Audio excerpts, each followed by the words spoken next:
السلام علیکم ناظرین، آپ دیکھ رہے ہیں گو نیوز۔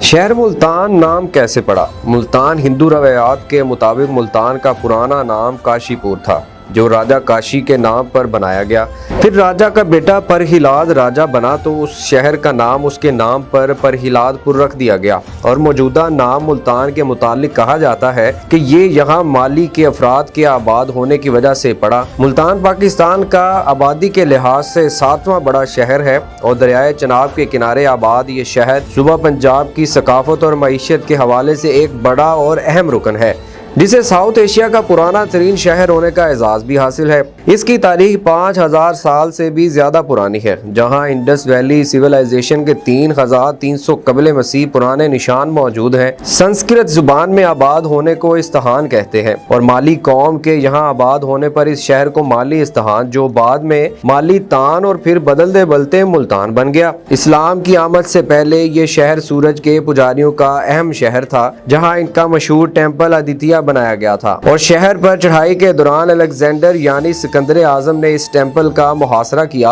اور اس لڑائی کے دوران ایک زہر آلود تیر اسے لگا، جو بالآخر اس کی موت کا باعث بنا۔ ملتان کی تاریخ پر نظر ڈالی جائے، ایرانی مورخ فرشتہ کا کہنا ہے کہ یہ شہر حضرت نوح علیہ السلام کے بیٹے نے آباد کیا تھا، اور یہ شہر ٹگرتا امپائرز کا حصہ رہا، اور مہابھارت کے مطابق کرکشترا جنگوں کے دوران ہندوؤں کا گڑھ مانا جاتا تھا۔ محمد بن قاسم نے 712 عیسوی میں اس شہر کو فتح کیا، اور پھر اس شہر میں اسلامی تاریخوں کا آغاز ہوا، اور یہاں عباسیوں، اسماعیلیوں، غزنیوں، غوریوں، مملوک، تغرق، تیموری، سوری، مغل، مراٹھا، سکھ اور برٹش حکومت کے بعد 1947 میں یہاں کی زیادہ تر مسلم آبادی نے پاکستان میں شامل ہونے کا فیصلہ کیا۔ ملتان شہر کو 11ویں اور 12ویں صدی کے اولیاء نے بھی آباد کیا، اور اس دور میں اس شہر کو اولیاء کی سرزمین کا خطاب ملا، جہاں اس دور کے کئی اولیاء اللہ کے مزارات ہیں، اور اس کے قریب ترین شہر اچ شریف میں بہت سے اولیاء کرام کی قبریں بھی ہیں۔